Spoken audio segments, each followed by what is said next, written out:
Competition तो अब शुरू हुई बेटा। तू 2 बार से गलती करत रे और दोनों बार ऐसे हम माफ कर देनी कि चल छोट भाई हवे, बचपना बा, नादान बा, सबके कहेला बौरा माफ कर दो।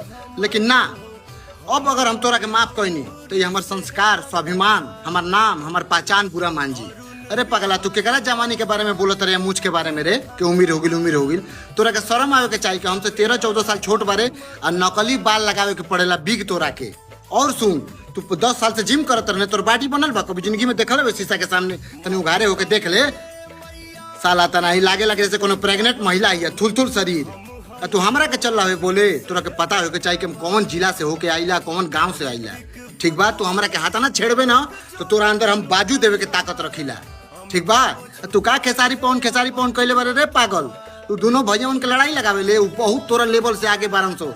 तू जिंदगी भर रहू बने के हुनकर यार कोशिश कर, लेकिन कभी जिंदगी में बन ना पहिले। ठीक बा, खेसारी लाल यादव जी के तू नीचवा के हतनी बालो नहीं के। ठीक बा, तू उ लोग के सम्मान कर।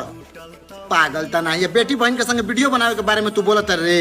तोरा के सोचे के चाहिए, शर्म आवे के चाहिए कि हमरा संगे कोनो भी लड़की, कहीं के भी लड़की आवेली सो काहे कि हमके बड़ भाई मानेली सो, हमके सम्मान करली सो। तू पियकर साला पहले दिन कोनो लड़की गलती से वीडियो बनावे चल गई तो सीधे बेडरूम में लेके चल जाले। ई तोर स्टेटस बा, शर्म कर। ठीक बा, लास्ट